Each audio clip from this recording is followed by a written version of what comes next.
recession.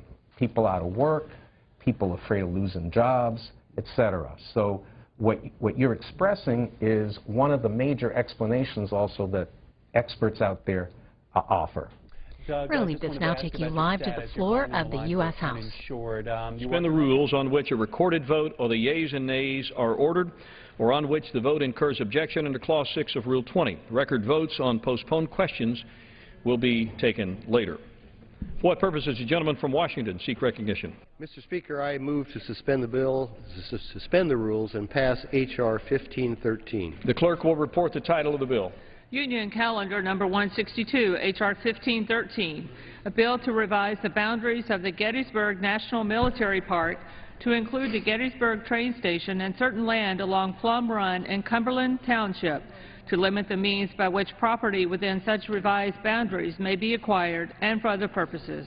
Pursuant to the rule, the gentleman from Washington, Mr. Hastings, and the gentleman from Arizona, Mr. Grijalva, each will control 20 minutes. The chair recognizes the gentleman from Washington. Mr. Speaker, I ask unanimous consent that all members may have 5 legislative days to revise and extend their remarks and include extraneous material on the bill under consideration. Without objection. I yield myself as much time as I may consume. Gentleman is recognized. Thank you, Mr. Speaker. Mr. Speaker, H.R. 1513, sponsored by our colleague from Pennsylvania, Mr. Perry, would revise the boundaries of the Gettysburg National Military Park. The park will now include the site known as the Gettysburg Train Station, the historic depot where President Abraham Lincoln arrived and departed via train in 1863 to deliver the Gettysburg Address. Currently, the depot is owned by the Borough of Gettysburg, but will be donated to the National Park Service. However, the depot will continue to be operated by local or nonprofit organizations. In addition, H.R. 1513 includes within the park a 45-acre parcel that has already been donated to the Park Service. And finally, I'd like to thank again our colleague Mr. Perry for including important property right protections in his bill that allows the Park Service to acquire property by donation only and requires that owners be provided written consent prior to property being included in the park boundary. And with that, I support the bill and reserve the balance of my time. Gentleman's time is reserved. Gentleman from Arizona. Thank you, Mr. Speaker. I yield myself as much time as I may consume. Gentleman is recognized. Thank you. The Battle of Gettysburg is one of the Civil War's most revered and remembered events. Over the course of 3 days in southeastern Pennsylvania, approximately 50,000 Americans lost their lives, and the battle turned out to be one of the turning points in the war. This tragic sacrifice will always hold a unique place in our national history and story, but it was the eloquence and humanity of President Lincoln's Gettysburg Address that has helped it endure for 150 years. H.R. 1513 expands the boundaries of the Gettysburg National Military Park to include Gettysburg's train station and a 45-acre plot known as Plum Run. The Borough of Gettysburg plans to donate the train station to the National Park Service so they can incorporate this significant resource into their efforts to permanently protect Gettysburg, its story, and its contribution to our nation. By authorizing the Park Service to accept the donation, H.R. 1513 makes this possible. This bill passed out of committee by unanimous consent, and I am pleased that we are able to vote on it today on the floor of the House. We support H.R. 1513, urge its adoption, and reserve our time. Gentleman reserves his time. Gentleman from Washington. Mr. Speaker, I am very pleased to yield 4 minutes to the sponsor of this legislation, the gentleman from Pennsylvania, Mr. Perry. Gentleman from Pennsylvania is recognized for 4 minutes. Thank you, Mr. Speaker. I rise today to urge my colleagues to support passage of H.R. 1315, a bill to revise the boundary of the Gettysburg National Military Park to include the Lincoln train station, which is an important part of our nation's history.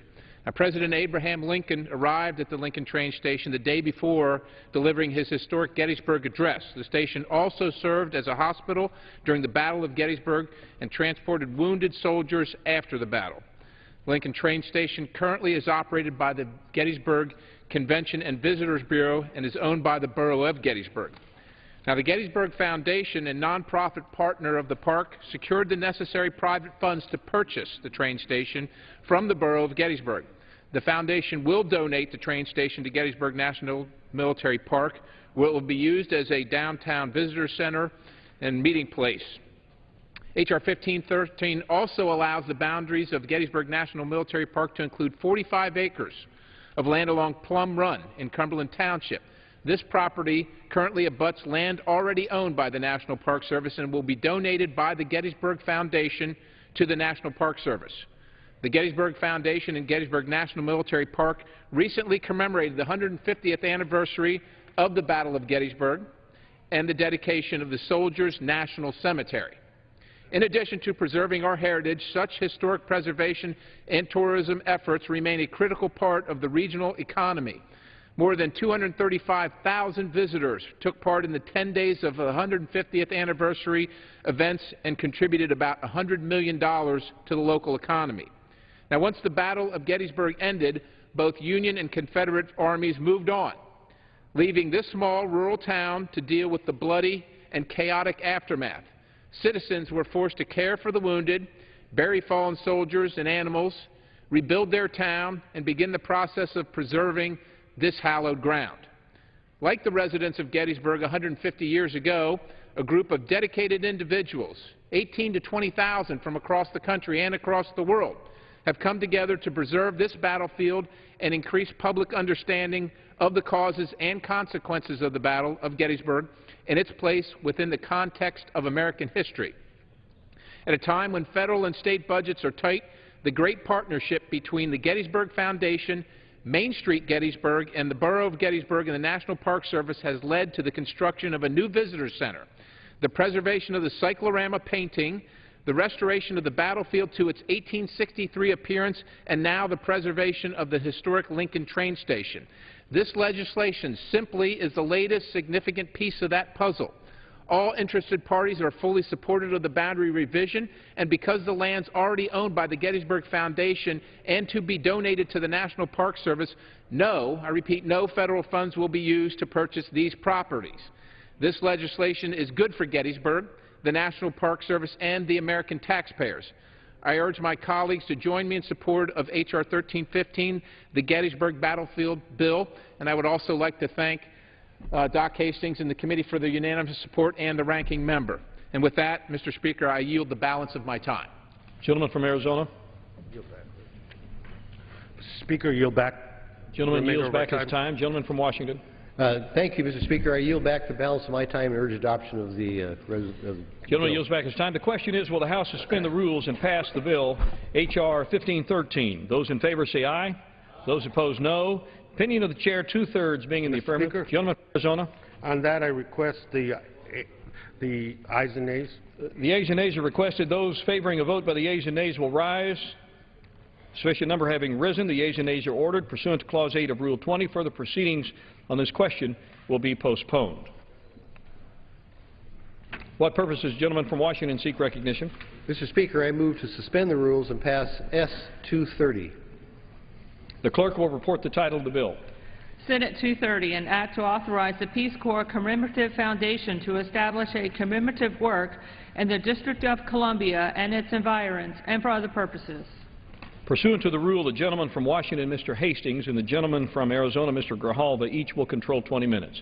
The chair recognizes the gentleman from Washington. Mr. Speaker, I ask unanimous consent that all members may have 5 legislative days to revise and extend the remarks and include extraneous material on the bill. Without objection. I yield myself as much time as I may consume. Gentleman is recognized. Thank you, Mr. Speaker. Mr. Speaker, S. 230 would authorize the Peace Corps Commemorative Foundation to establish a commemorative work on federal land in the District of Columbia to recognize the foundation of the Peace Corps and the ideals upon which it was founded. The project must be planned and constructed with non-federal funds and executed consistent with the Commemorative Works Act, which includes a moratorium for projects on the National Mall Reserve. With that, I urge adoption of the bill, and I reserve my time. Gentleman's time is reserved. Gentleman from Arizona. Thank you, Mr. Speaker, and I yield myself as much time as I may consume. The gentleman is recognized. Thank you. Last November, we marked the 50th anniversary of President Kennedy's tragic assassination. Losing President Kennedy left a lasting scar on the American psyche, but his legacy lives on through his words and ideas, including the establishment of the Peace Corps. an institution that has sent over 200,000 Americans to 139 countries in its 52-year-old history. SR S-230 authorizes the construction of a memorial to commemorate the mission of the Peace Corps and the values on which it was founded. I cannot think of a better way to celebrate President Kennedy's legacy and the tremendous accomplishments of the Peace Corps. With passage of S-230, we will be sending a worthwhile bill to the President's desk. I'm glad we've been able to put our differences aside and pass such a meaningful bill in the first few weeks of the new year. Both Congressman Sam Farr, who sponsored the House companion to this legislation in prior Congresses, and Representative Kennedy, who is sponsor this Congress, deserve our thanks for the diligence and in getting this legislation approved today. With that, I reserve the remainder of our time. Gentleman's time is reserved. Gentleman from Washington. Thank you, Mr. Speaker. Mr. Speaker, I'm very pleased to yield 3 minutes to the gentleman from Wisconsin, a former Peace Corps member, Mr. Petri. Gentleman from Wisconsin is recognized for 3 minutes. I thank my colleague for yielding. I rise in support of the bill before us, S-230, which would authorize the Peace Corps Commemorative Foundation to establish a memorial in our nation's capital to honor the formation of the Peace Corps and the thousands of volunteers who have represented our American ideals to communities around the world for over 50 years. I was honored to have the opportunity to serve in the Peace Corps in Somalia and saw firsthand the contribution that Peace Corps volunteers make to the communities that they serve. The continued selfless and noble service outside our borders remains a testament to the American ideals embodied by the Peace Corps volunteers I served with and those who are serving our nation today. The creation of the Peace Corps by Congress and President John F. Kennedy in 1961 marked a fundamental turning point in American foreign policy. The values and ideals of America were put into action to help meet the needs of people and communities in developing countries through volunteer service abroad. When I was serving, we were taught that we were representing the American people, not necessarily the American government. Therefore, I believe that a memorial to mark over 50 years of service by our fellow Americans that is paid for with voluntary contributions is an appropriate indication of the public support for all the volunteers that have and will continue to represent America in many different societies around the world. The memorials in Washington, D.C. tell the story of the people and events that have shaped our nation's history and our fundamental ideals. The founding of the Peace Corps was an expression of those ideals and will continue to inspire new generations of Americans to embrace the belief that we can and should reach out to uplift those around us. As such, I believe a memorial commemorating 50 years of Peace Corps history and volunteerism would be a meaningful part of the national capital landscape. I encourage my colleagues to consider this bill in the spirit in which it's being offered as a privately funded commemorative effort and join me in supporting S-230. And with that, I yield back the balance of my time. Gentleman from Arizona. Thank you very much. Let me yield as much time as he may consume to the gentleman from Massachusetts, the sponsor of this House companion to the legislation, Mr. Kennedy. Gentleman from Massachusetts is recognized. Thank you, Mr. Speaker. Mr. Speaker, I rise today in support of this piece of legislation, and I want to thank the chairman and the ranking member for their diligence and their hard work in bringing this bill to the floor. I also want to recognize my esteemed colleague from Wisconsin for his service in the Peace Corps and his dedicated public service every day since. And recognize my fellow returned Peace Corps volunteers that are on the floor as well. Mr. Speaker, this piece of legislation seeks to recognize the commitment not just of Peace Corps volunteers, but some of the core values and ideals of our country. As a returned Peace Corps volunteer myself, serving in the Dominican Republic, I got to see some extraordinarily dedicated American citizens working day in and day out in some very tough circumstances every day over the course of their over 2 years of service. And of all of the memories that come up in your 27 months abroad, one has particularly stuck with me. About a year or so into my service, I was on my way back into Santo Domingo, the nation's capital, on a bus initially designed for probably about 8, with about 20 people crammed into it. I was in the second to last row, a backpack on my lap, when an older gentleman tapped me on the shoulder and asked in Spanish, "Cuerpo de paz?" inquiring if I was actually a Peace Corps volunteer. Apparently, I didn't blend in quite as well as I had hoped. The gentleman explained that he grew up on the outskirts of Santo Domingo in a rural village that at the time didn't have any running water. And a Peace Corps volunteer arrived and helped construct an aqueduct to bring clean water to the village. He at that point thanked me, not for my work, but for the work that that other volunteer had done decades before. He never asked my name, he never asked where I was from, he never asked what I did. He just said thank you. And a few moments later, the bus stopped, he got off, and I never saw him again. It is that generosity of spirit, that dedication to the ideals and values of this country that Peace Corps represents and that this monument will seek to commemorate here in our nation's capital for time to come. I'm so grateful for the support of our other Peace Corps volunteers that are serving in Congress, and want to thank them for all the hard work that they did to put it, make this day come to fruition, and I yield back the balance of my time. Gentleman from Washington. I reserve my time. Gentleman reserves. Gentleman from Arizona. Thank you, Mr. Speaker. I yield as much time as he may consume to a returned Peace Corps volunteer who served just 2 years in Ethiopia. The gentleman from California, Mr. Garamendi. Gentleman from California is recognized. Thank you, Mr. Grijalva, and I thank the chairman for bringing this bill to the floor. What is there to say? 150,000 or more men and women from America have gone out across the world to give the very best of this country, the service, to assist in numerous ways, everything from teaching to community development and everything in between. My wife and I were two of those 150,000 plus Americans. Our service was in Ethiopia. And it's hard to say, coming back from those years, what actually happened. Well, what actually happened is progress was made. The school in which my wife taught now has computers in their school as a result of her work and the work of her students who came back 30, 40 years after they had graduated from that elementary school to help in their school to carry on the tradition of service.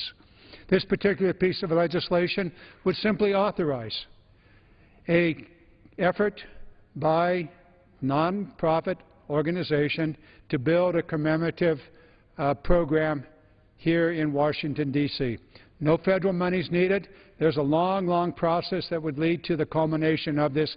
But I believe, having seen the 50th anniversary program here in Washington, in which tens of thousands of returned Peace Corps volunteers and young men and women that want to become Peace Corps volunteers came to Washington to commemorate the 50th anniversary.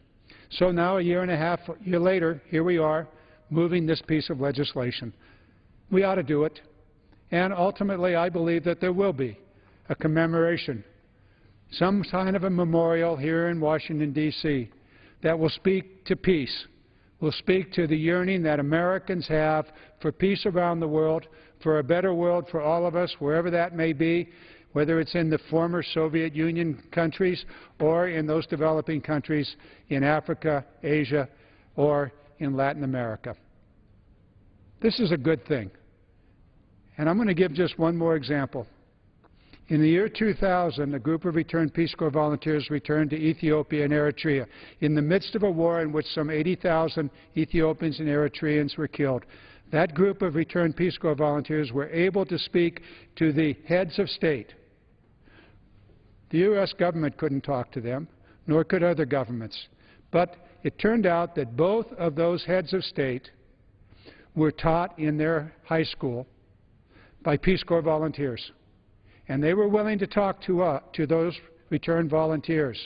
And from those discussions came the formulation of a settlement of that war.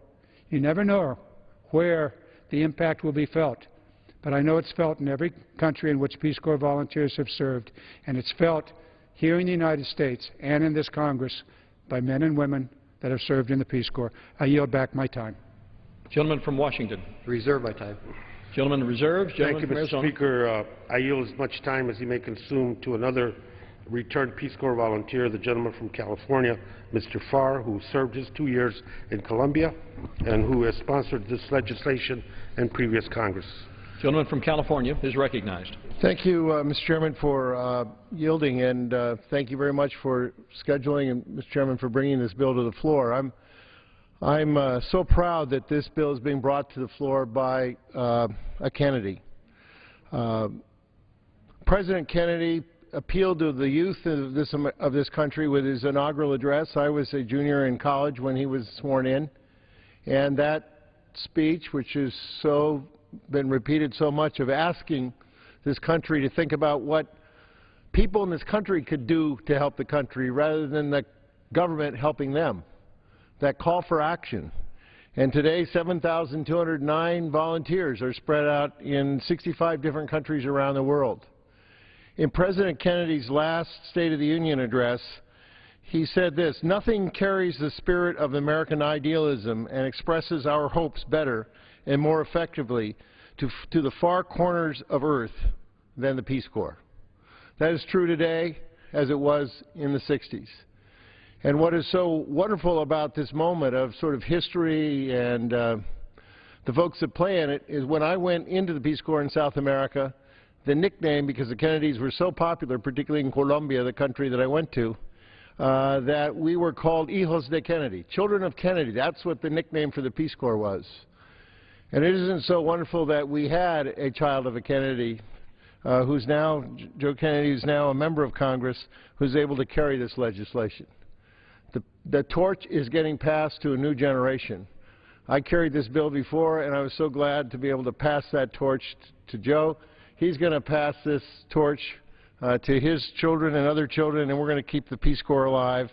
And this commemorative that we're going to do here in Washington will remind the world that the Peace Corps is our best hope and chance for world peace. Thank you very much. Gentleman from Washington.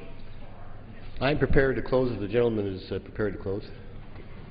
Thank you, Mr. Gentleman Chairman. from Arizona is recognized. Yes, thank you. And before yielding back the remainder of our time, let me congratulate the sponsors of the legislation, Mr. Kennedy, Mr. Hastings, for moving this rapidly through our committee, our chairman, and to the alumni of the Peace Corps that are part of this great body, and to say that this legislation marks an acknowledgement of this great country providing to the world its greatest resource, its people, their talent, their intelligence, and their drive. And with that, yield back the remainder of our time. Gentleman yields back his time. Gentleman from Washington. I yield myself the balance of the time. Gentleman is recognized. Mr. Speaker, I just want to say that, which was repeated by, I think, every member that spoke on this piece of legislation, that this legislation will require no federal funds. And when you think about that from the volunteer standpoint of those that went overseas and did what they did in their missions, I think that this is fitting, that we should establish something from the private sector that commemorates what they have done on behalf of our government. So I think it's a good piece of legislation. I urge its adoption, and I yield back the balance of my time. Gentleman yields back his time. The question is, will the House suspend the rules and pass Senate 230? Those in favor say aye. Those opposed, no. In the opinion of the chair, two-thirds being in the affirmative. Speaker asks for the ayes and Washington. nays. The yeas and nays are requested. Those favoring a vote by the yeas and nays will rise. Sufficient number having risen, the yeas and nays are ordered pursuant to Clause 8 of Rule 20. Further proceedings on this question will be postponed.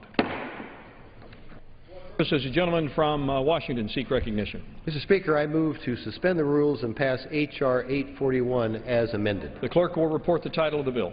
H.R. 841, a bill to amend the Grand Ronde Reservation Act to make technical corrections and for other purposes. Pursuant to the rule, the gentleman from Washington, Mr. Hastings, and the gentleman from Arizona, Mr. Grijalva, each will control 20 minutes. The chair recognizes the gentleman from Washington. Mr. Speaker, I ask unanimous consent that all members may have 5 legislative days to revise and extend the remarks and include extraneous materials on the bill under consideration. Without objection. I yield myself as much time as I may consume. The gentleman is recognized.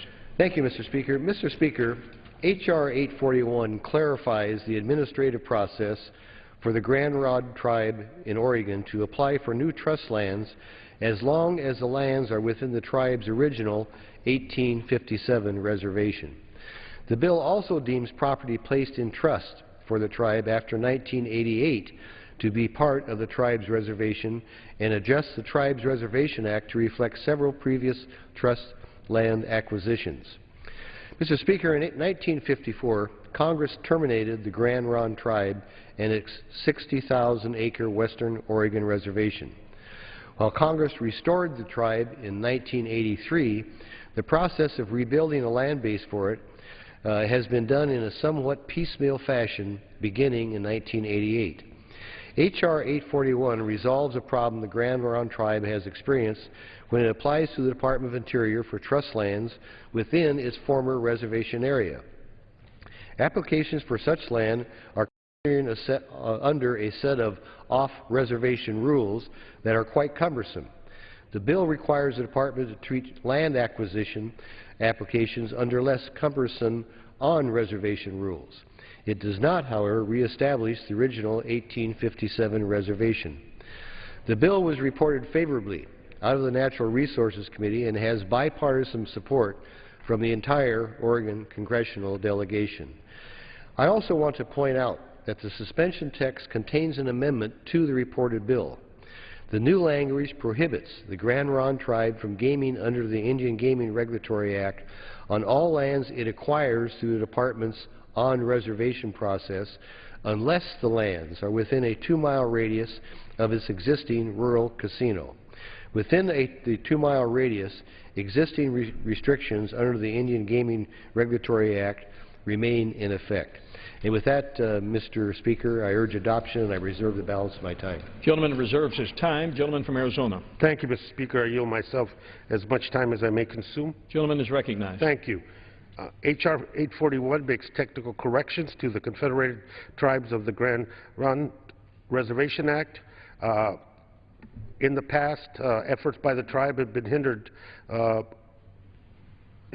its effort to restore traditional land within its original reservation by a very cumbersome and long process.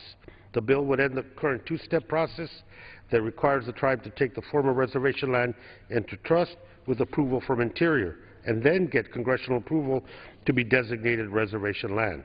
Also, the bill would allow the property taken into trust within the boundaries of the tribe's original reservation after September 9, 1988 to be part of the reservation. Congressman Schrader is to be commended for his leadership on this legislation and his commitment to working on behalf of our First Americans. H.R. 41 has wide support, including the entire Oregon delegation, and I urge its passage today. With that, I yield back. Does the gentleman reserve his time? Gentleman reserves. Gentleman from Washington. I reserve my time. Gentleman reserves. Gentleman from Arizona. Thank you very much, Mr. Speaker. I yield. I'm pleased to yield as much time as he may consume to the sponsor of the legislation, the gentleman from Oregon, Mr. Schrader. Thank you very much. Gentleman is recognized. Thank you, Mr. Speaker. The Confederated Tribes of the Grand Ronde, which I had the privilege of representing, was terminated by the federal government in 1954. At that time, they not only lost their federal recognition, but also its original reservation of over 60,000 acres. In the decades that have ensued, members of the tribe have worked tirelessly to rebuild that Grand Ronde community. As was stated before, in 1983, these efforts resulted in the Grand Ronde Restoration Act, followed by the Grand Ronde Reservation Act in 1988, which restored nearly 10,000 acres of the tribe's original reservation to the Grand Ronde people. Since restoration, the tribe has continued their pursuit of securing its sovereignty by acquiring additional parcels of its original reservation and providing much-needed on-reservation jobs and services to tribal members. Unfortunately, the tribe's efforts have been hampered by a lengthy, expensive, and cumbersome BIA process, as you've heard. After the tribe acquires a parcel of land in fee, the tribe must prepare a fee-to-trust application package for BIA.